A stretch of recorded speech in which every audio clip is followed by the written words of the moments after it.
Hello there everybody, how is it going and how have you been? I am EuclideanSqd, and we're back here in Duel Links for a bit of a different sort of episode. There is an event going on, but I'm not covering it in this episode. These DD Tower events tend to be a little bit more on the complex side, and considering it just launched pretty much earlier today, later this evening, I don't really have things prepared and ready to cover it just yet, but I will be doing that soon. But no, specifically today we will be going into the PvP arena for something that I've had kind of bouncing around in my head the last couple of weeks. And specifically this is something I am going to be calling the 10 Life Challenge for now. Now, the 10 Life Challenge itself is fairly straightforward. I make a deck and I use it on the PvP arena in ranked duels until I get 10 losses. Now, specifically what that entails is that once I start the 10 Life Challenge with any deck, I am not allowed to change it in any way. I can't add cards, I can't remove cards, I can't change its skill, I can't change who uses it. Once I start the challenge, I am locked into that deck until I get 10 losses.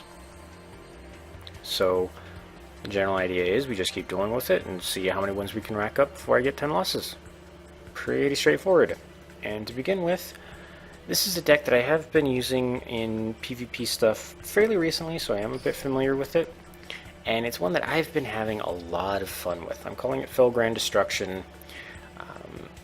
It's a bit hit or miss depending on what meta decks I go up against. It has a bit of trouble with Amazons, which I think most decks kind of do. But the basic premise of this deck is to get your big dragons into the graveyard as fast as you can, because this deck is loaded with ways to special summon them out of the graveyard and then they can run rampant. Now, specifically, we have, for the big powerhouse dragons, we have White Knight Dragon, which is an 8-star monster, 3000 attack. During either player's turn, when a spell or trap card targets this card is activated, you can negate the activation and destroy it.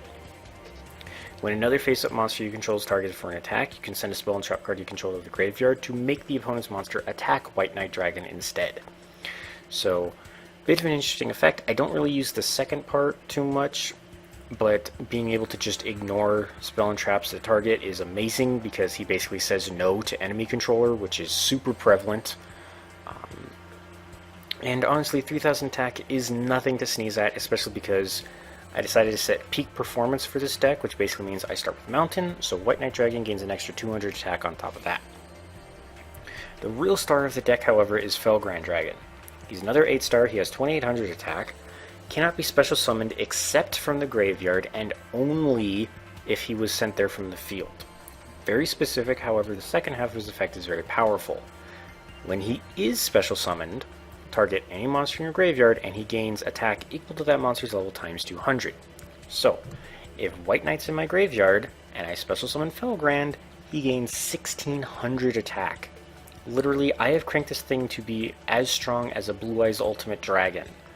And at that point, other common trap cards like Wall of Disruption, for example, he doesn't really care about, because sure, he's losing 800 attack, but he still has 3800 attack points left to hit you with. Not much can deal with that regardless. A little bit tricky to special summon, but some of the other cards in this deck do help out with that. But the other two big dragons I have are 2 copies of Archbrave Dragon. It's a level 7 dragon.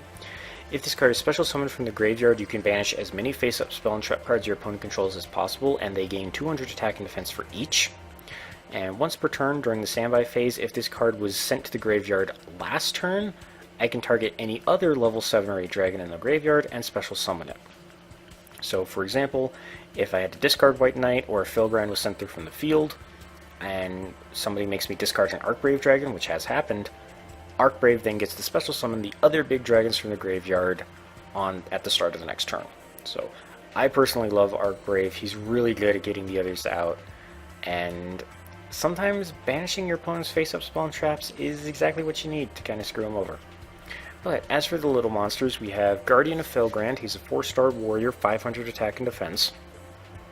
If this card is normal or special summoned, you can equip 1 level 7 or 8 dragon-type monster from your hand or graveyard to this card, and he gains half the attack and defense of the dragon that's been equipped to him.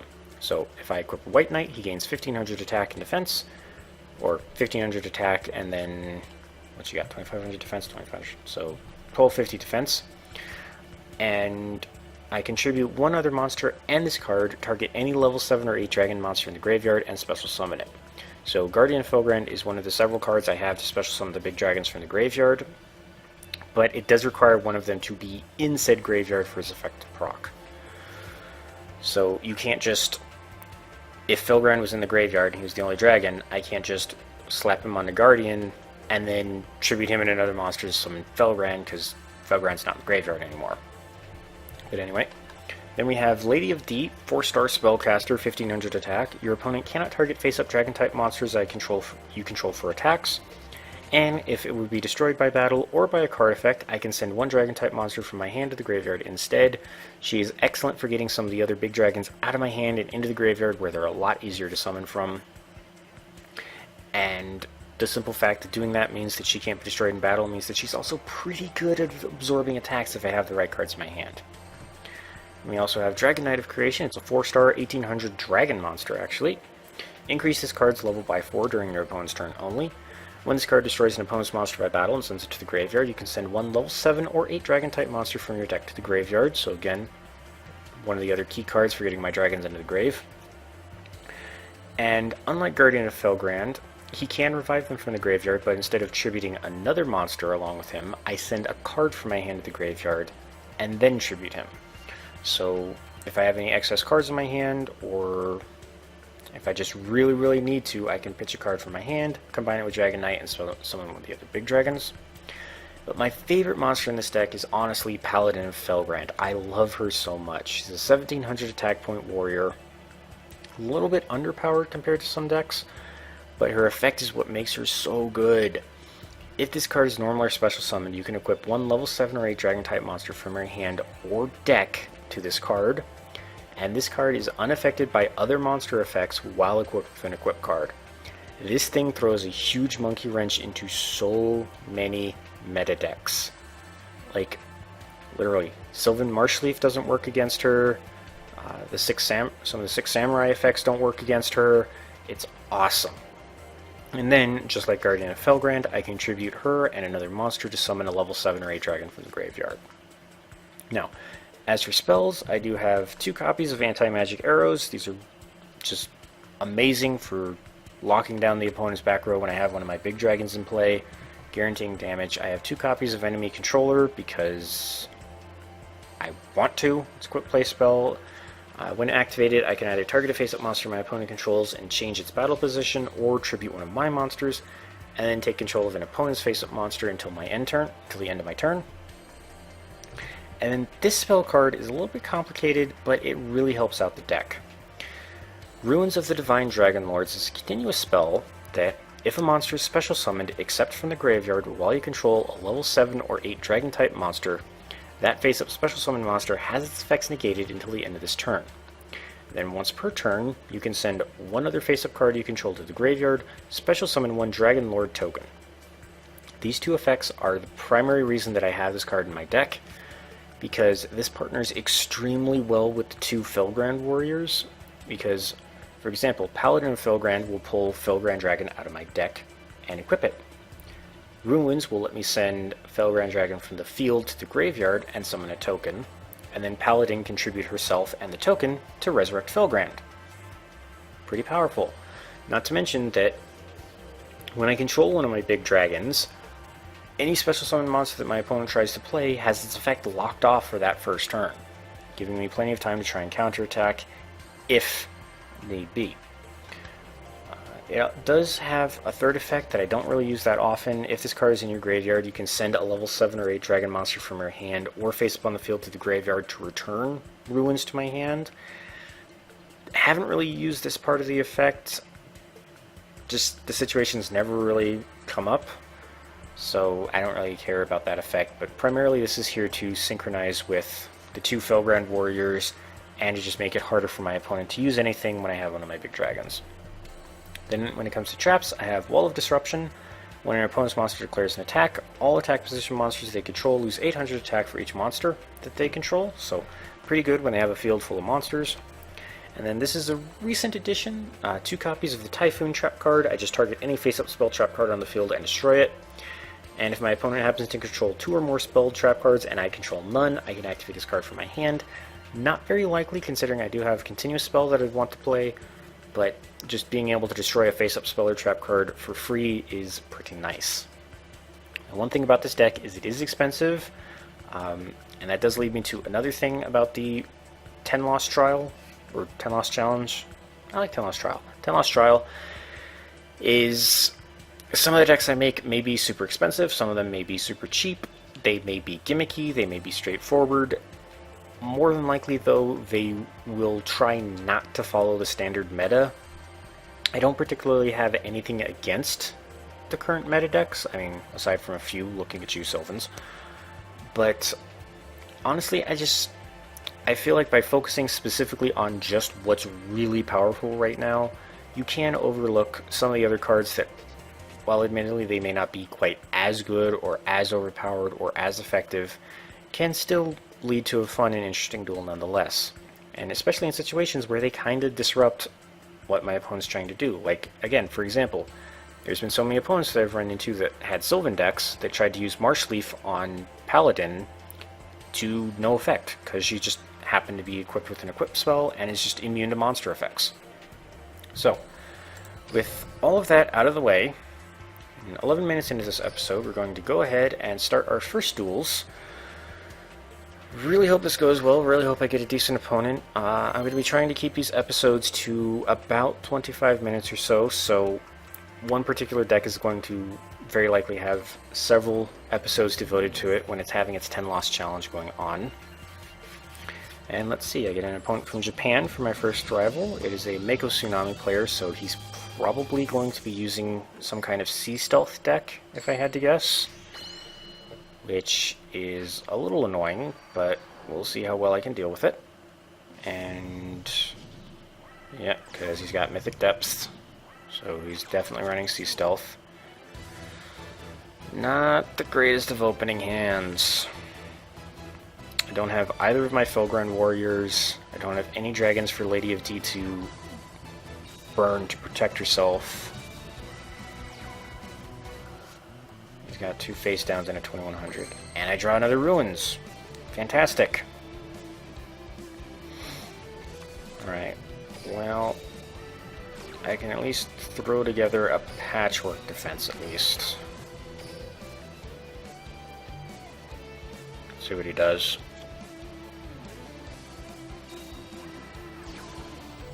Dora, what do you do? Oh yeah, he gains 1,000 life points when it's played, and then when it's destroyed and sent to the graveyard, he takes 2,000 damage.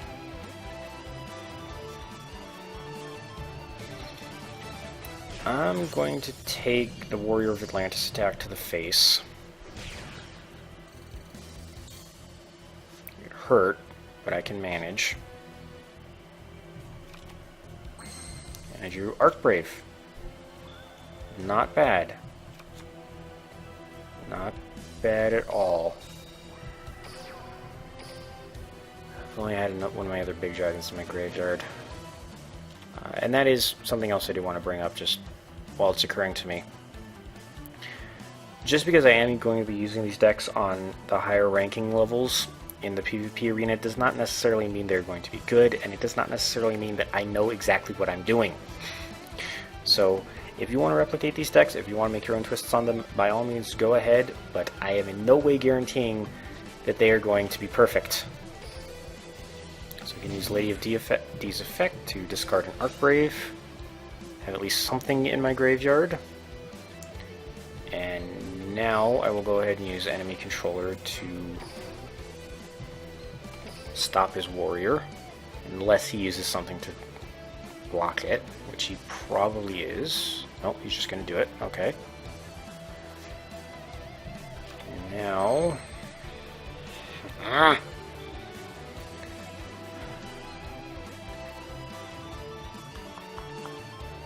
do I attack it?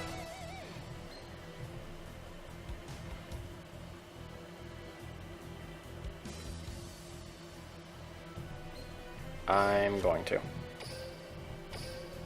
I'm going to burn my anti-magic arrows to make sure that I can destroy it.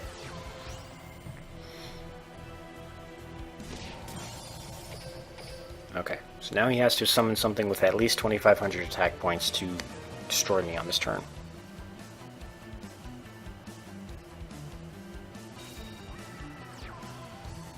Which I don't think he can do. Nope. Okay. Oh, come on, deck. Give me one of the monsters I can use to summon back Arcbrave. That's not it. This is one thing about the deck, is that it does tend to stall out sometimes, so...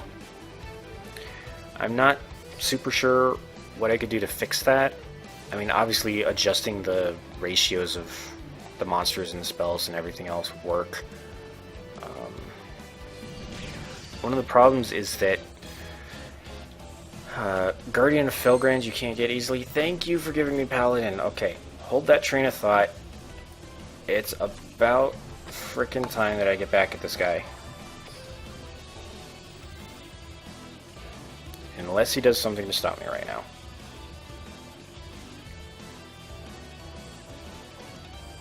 He's probably reading Paladin's effect. Alright. I'm going to equip Paladin with Felgrand. Then, as I described, I'm going to use Ruins. Activate Ruins to send Felgrand to the graveyard and create a token. He's got something he can activate and he's not using it. And I'm actually going to summon back Arcbrave so that I can banish his two face-up spell and trap cards.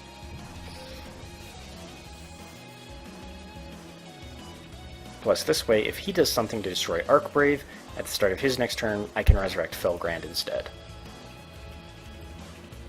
So, again, he's probably reading Arcbrave's effect. I banish his cards.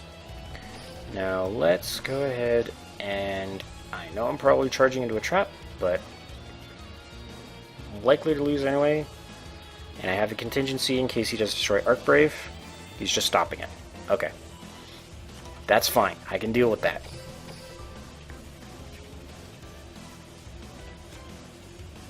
What are you going to do? He's going to play Legendary Ocean. And he's just going to use an enemy controller.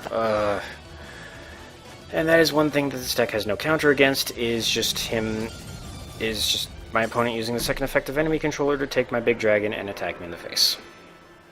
So, not a great start to the 10-loss trial, but we shall see how well I do in the next duel. So, if it wasn't for that, if you just... I kind of wish when you watch like a duel back, you could see what cards your opponent had at the time, because I'm curious to see if he happened to draw enemy controller at the start of his turn or not. Or if he just had that sitting in his hand the whole time. But, whatever. I mean, there's literally nothing else I could do. If I summoned Felgrand instead, he would have just done the same thing. So, looks like another opponent from Japan, which makes sense considering I'm playing this so late at night / early in the morning. We have a Yami Yugi player, so let me guess, spellbooks. Which are annoying because they take forever. Maybe not, that's a fairly small deck. Spellbooks tend to have the max 30 cards. Thank you, this is such a better deck, or a better starting hand. Typhoon, have that set just in case. Get Paladin activated, grab Felgrand just so that I can special summon him whenever I want. And right now, Paladin is 100% immune to other monster effects.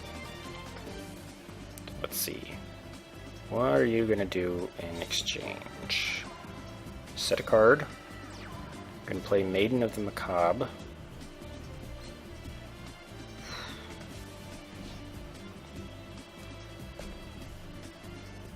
If he attacks, I'm going to do it. I want to force a tie.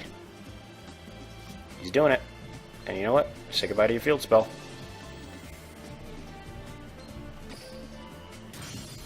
Our two monsters destroy each other.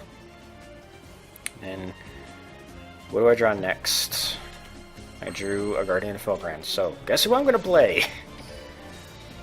But, thankfully Felgrand's in the graveyard now. So Guardian can equip him. Assuming this guy doesn't interrupt it. Nope.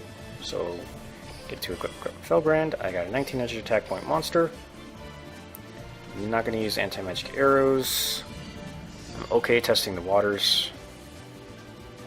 What have you got? You've got enemy controller. And this is pretty much why I'm running some enemy controllers, is because pretty much everybody else runs enemy controller. And I can't blame anyone, because it's a good card. Quick play spell just lets you change your opponent's battle position or take control of a monster for one of yours. You can't kill him. Okay, now I've got a paladin. So I'm going to play her. There's no reason to play my other guardian because there's no dragons you can equip.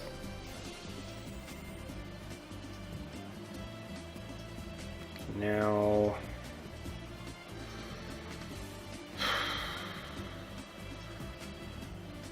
I'm going to pick Arcbrave. And here's why. I want to save my anti-magic arrows. So I'm going to have Guardian attack. And if this is a spell card, or if that face down card is something that lowers my monster's attacks, I'm going to crash Paladin into it as well. Works for me. It's gonna hurt. Watch this. Probably a stupid move to hurt myself so much, but I want to be fancy right now. So go ahead, draw your card. I know you're confused why I did that, but draw your card. Do it. Do it, come on, draw the card.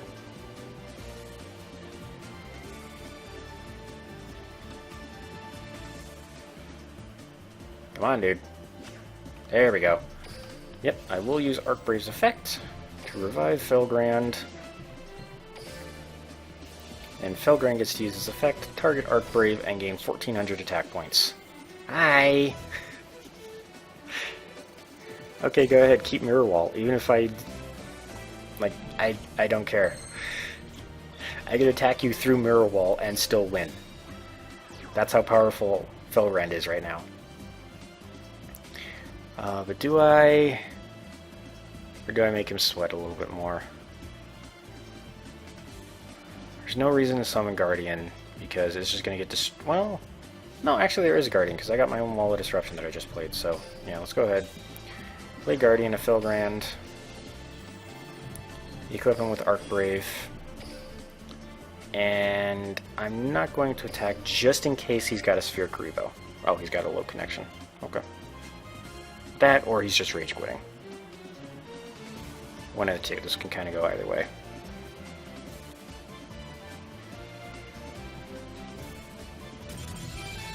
Okay, his connection failed, so... Maybe that was his connection fail? Maybe he just closed the app. I don't know. But...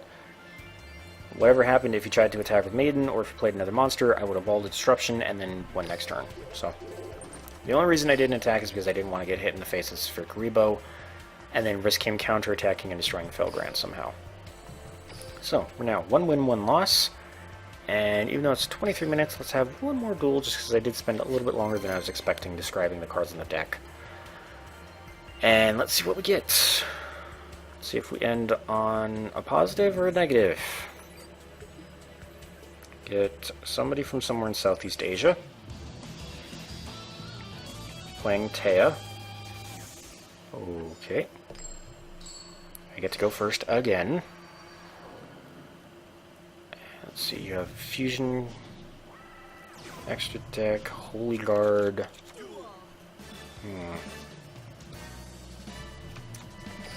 Not super sure what you're doing. So let's see how you react to this.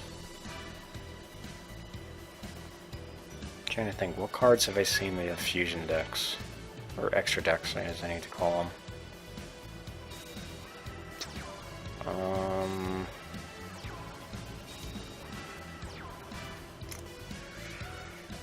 I haven't seen them use it, but I think I've seen some Six Samurai decks that have cards in the extra deck. No reason to play you. So I'm just gonna go ahead and have Dragon Knight attack. I'm very curious. What sort of deck are you running? Enemy controller. Okay, fine. I'm not going to waste my Typhoon because it's not going to change anything. And I have Wall of Disruption, so if you play another monster to try and attack, I can more than likely protect my own Dragon Knight.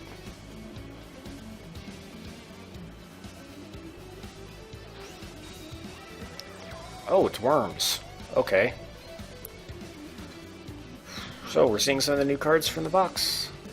Some of the new cards from the new box in action right now. I can't waste my Wall of Disruption. That's only going to lower this thing to 1900. I mean...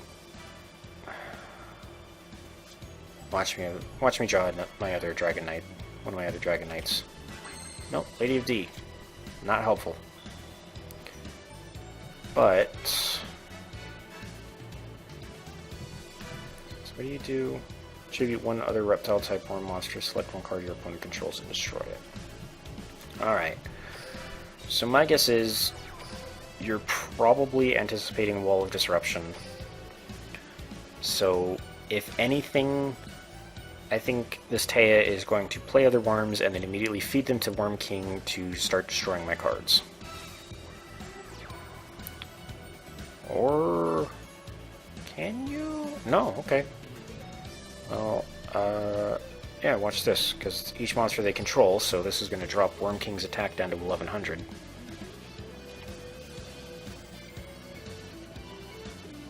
Or you could just do that.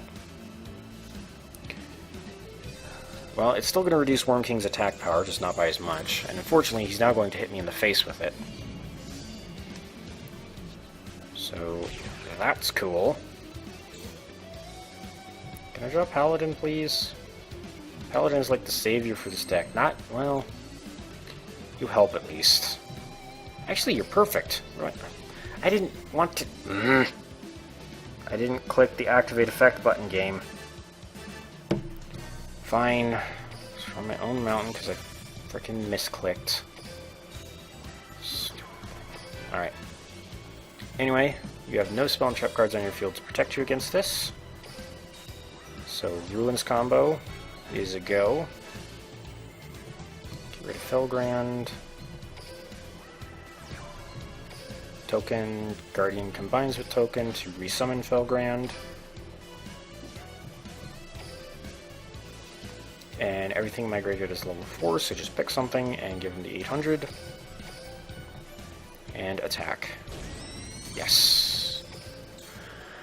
Okay. Blunder in destroying my own field spell aside. I'm trying to run my head through the worms. What else?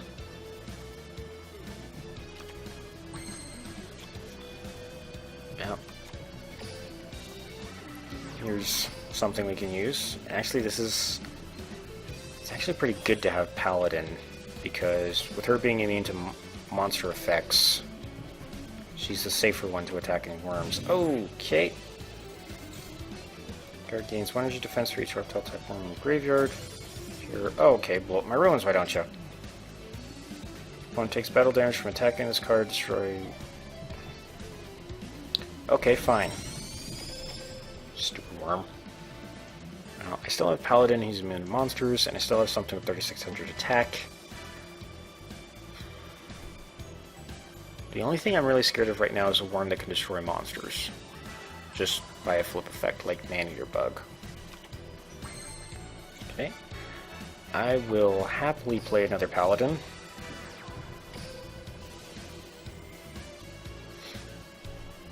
And equip my White Knight Dragon onto her. And let's have a Paladin test the waters. Alright, I think I win. Yep, I win. Cool. So, first 3 duels with the Felgrand Destruction deck ended in 2 wins and a loss. Not bad at all. I will happily take that. So, it has been the first in what I hope will be a fairly long-running series for Duel Links, as the first of many 10 lost trials, and I had a lot of fun. And this is really exciting. I got a lot of ideas for decks, especially now that the new mini box is released.